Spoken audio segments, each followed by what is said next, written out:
One of the most exciting scientific findings of the past half-century has been the discovery of widespread trophic cascades.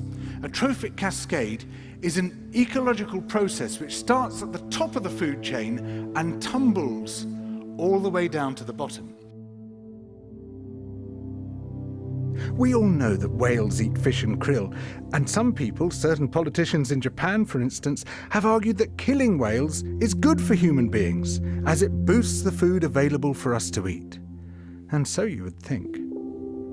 But as the great whales declined, so did the numbers of fish and krill. It seems counterintuitive. Surely their numbers would rise as their major predators disappeared. But it now turns out that whales not only eat these animals, they also keep them alive.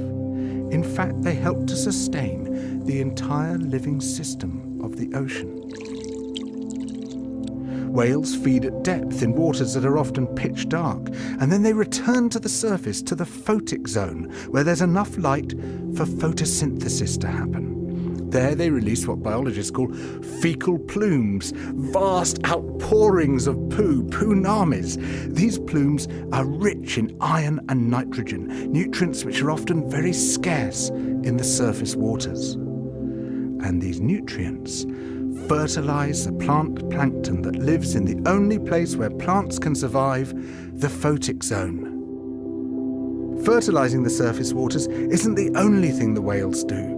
By plunging up and down through the water column, they also keep kicking the plankton back up into the photic zone, giving it more time to reproduce before it sinks into the abyss. Even today, though whale populations have been greatly reduced, the vertical mixing of water caused by movements of animals up and down through the column of the oceans is astonishingly roughly the same as the amount of mixing caused by all the world's wind and waves and tides. More plant plankton means more animal plankton, on which the larger creatures then feed. In other words, more whales means more fish and krill.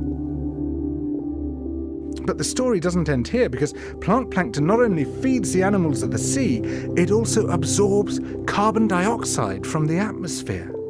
When eventually it sinks to the ocean floor, it takes this carbon out of circulation down to a place where it remains for thousands of years. The more whales there are, the more plankton there is. The more plankton there is, the more carbon is drawn out of the air.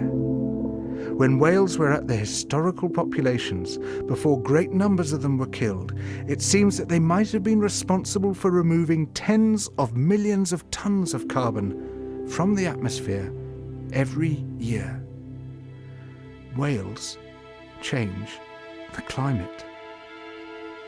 The return of the great whales, if they're allowed to recover, could be seen as a benign form of geoengineering. It could undo some of the damage we've done, both to the living systems of the sea and to the atmosphere.